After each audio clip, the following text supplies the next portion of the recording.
1945 के मार्च महीने में अमेरिकी विमान वाहक पोत फ्रैंकलिन 0 और 58वीं विशेष बल बेड़ा दक्षिण प्रशांत महासागर में पश्चिम की ओर धीरे धीरे बढ़ रहे थे। प्रत्येक ट्रांसपोर्ट जहाज पर 1500 से अधिक सैनिक सवार थे। उनका गंतव्य समुद्र के दूसरी तरफ ओकिनावा द्वीप था। इन सैनिकों में से कोई भी सो नहीं पा रहा था। वे अच्छी तरह जानते थे कि उनका सामना निर्दयी और क्रूर जापानी दुश्मनों से है। हर कोई अपने अतीत की अच्छी यादों को याद करने की कोशिश कर रहा था, क्योंकि यह संभव था कि वे फिर कभी अमेरिकी धरती पर कदम नहीं रख पाएंगे।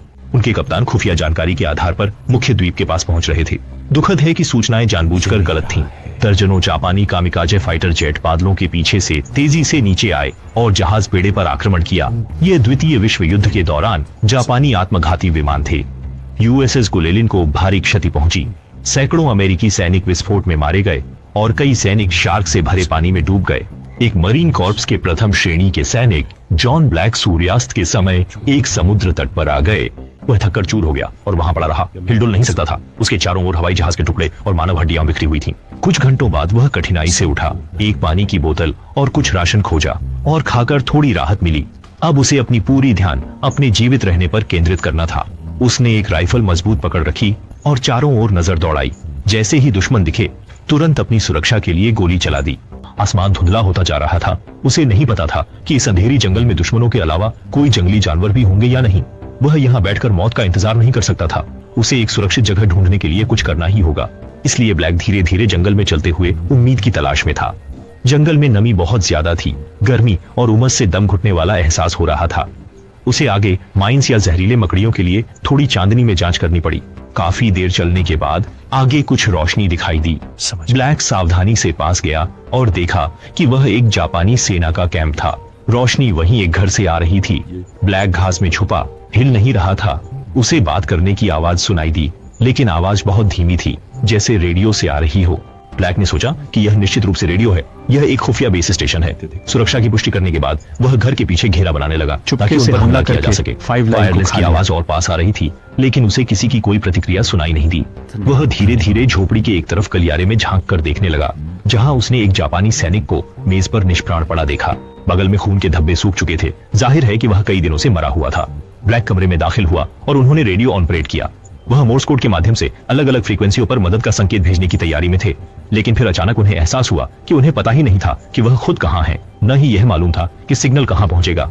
अगर सावधानी नहीं बरती गई तो दुश्मन से पकड़े जा सकते हैं। अंत में उन्होंने इस विचार को त्याग दिया।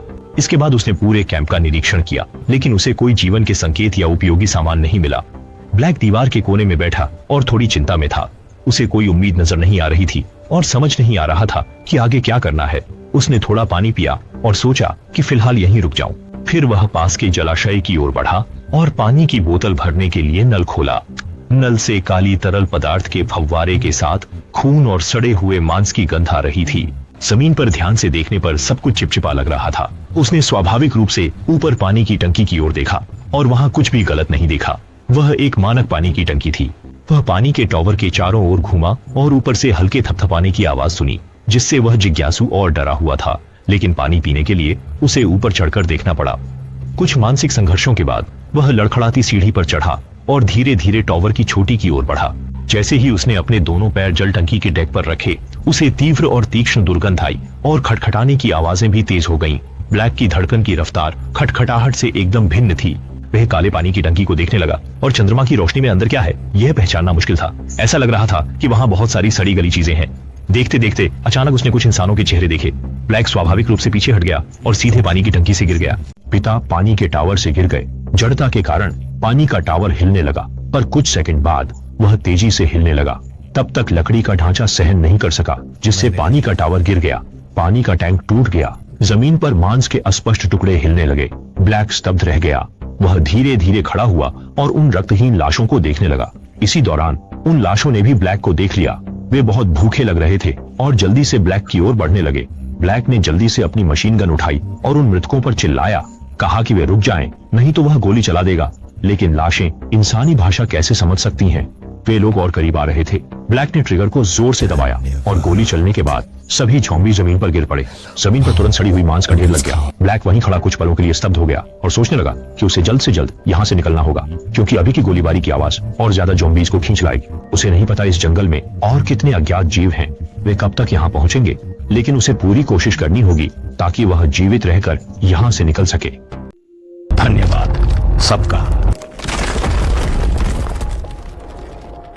अमेरिकी सैनिक जॉन ब्लैक एक चट्टान पर फंस गए थे। अगर उन्होंने जड़ नहीं पकड़ी होती तो उनकी निश्चित रूप से मौत हो गई होती।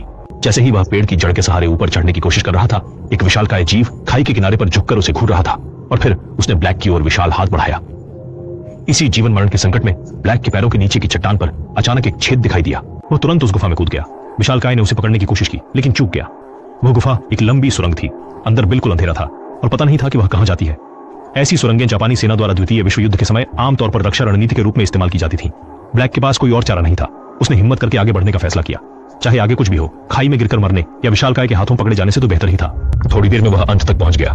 मार्ग ऊपर की ओर हो गया और जमीन पर चढ़ाई के लिए हैंडल लगे हुए थे। ब्लैक बिना सोचे समझे ऊपर चढ़ता गया जब तक उसके सिर से लकड़ी का टुकड़ा नहीं टकराया। पता चला कि सुरंग का मुहाना चौकी की झोपड़ी में था। यह वाकई बहुत डरावना था।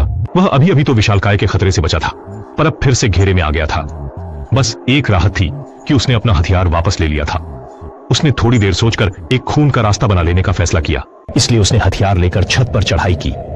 वे सब लोग अभी भी चट्टान के किनारे पर उसका इंतजार कर रहे थे।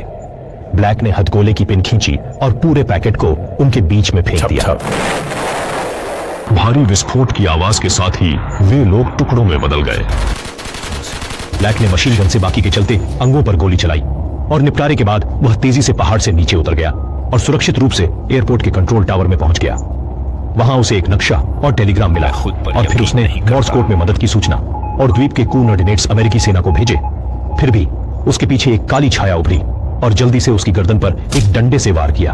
ब्लैक तुरंत ही बेहोश हो गया और जब वह होश में आया तो खुद को एक अनजानी जगह पर पाया। वह धीरे धीरे अपनी आंखें खोलता है और पाता है कि उसके दोनों हाथ जंजीरों से बंधे हुए हैं। उसके शरीर पर पिटाई के निशान है और पूरे शरीर में दर्द हो रहा है, जिससे उसे पता चलता है कि वह अभी जिंदा है। उसने सिर उठाया और देखा कि एक जापानी व्यक्ति उसके सामने खड़ा है और उसके हाथ में एक बड़ा इंजेक्शन है। ब्लैक ने उससे पूछा, तुम कौन हो और मेरे साथ क्या करना चाहते हो? उस व्यक्ति ने जवाब दिया, आपका हमारे प्रयोग में स्वागत है। इस प्रयोग परियोजना के आरंभ से ही अमेरिकी कैदियों और मेरे अपराधी साथियों को समाप्त कर दिया गया है।